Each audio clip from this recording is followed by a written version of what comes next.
ശശി തരൂർ കോൺഗ്രസിനോട് ഇടയുന്നത് ഇതാദ്യമല്ല. കേന്ദ്രമന്ത്രിയായപ്പോൾ നടത്തിയ കാറ്റിൽ ക്ലാസ് പ്രയോഗത്തിലൂടെയാണ് ആദ്യം അതൃപ്തിക്ക് പാത്രമായത്.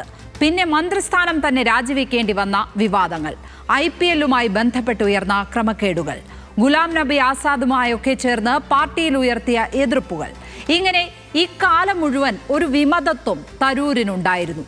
അപ്പോഴൊക്കെ കോൺഗ്രസിൽ നിന്ന് കനപ്പെട്ട നടപടിയൊന്നും ഉണ്ടാകാത്തതിന് കാരണം ഒന്നേ ഉണ്ടായിരുന്നുള്ളൂ: തരൂർ അല്ലാതെ മറ്റൊരാൾ മത്സരിച്ചാൽ തിരുവനന്തപുരം നഷ്ടപ്പെടുമോ എന്ന ഭീതി. രാജഗോപാലിന്റെയും കുമ്മനം രാജശേഖരന്റെയും സ്വീകാര്യത മറികടന്നത് തരൂരിന്റെ പ്രഭാവം കൊണ്ട് മാത്രമായിരുന്നു. കഴിഞ്ഞ തെരഞ്ഞെടുപ്പിൽ രാജീവ് ചന്ദ്രശേഖർ നിസ്സാര വോട്ടിന് മാത്രം തോറ്റതോടെ BJP പല മടങ്ങ് പ്രതീക്ഷയിലാണ്. തൃശൂരിനു പുറമെ തിരുവനന്തപുരത്ത് നിന്ന് ഒരു MP കൂടി ഒപ്പം വരും എന്നാണ് ആ പ്രതീക്ഷ. തരൂരിനെ കോൺഗ്രസിൽ നിന്ന് പുറത്തു ചാടിച്ചാൽ തിരുവനന്തപുരത്ത് നിന്ന് ജയിച്ചു കയറാം എന്ന് കരുതുന്നയാളാണ് ഇപ്പോൾ BJP സംസ്ഥാന അധ്യക്ഷനായ രാജീവ് ചന്ദ്രശേഖർ. തരൂർ ഇറങ്ങാൻ തയ്യാറായാൽ പകരം ചോദിക്കുന്ന ഏത് പദവിയും BJP ഇപ്പോൾ നൽകും.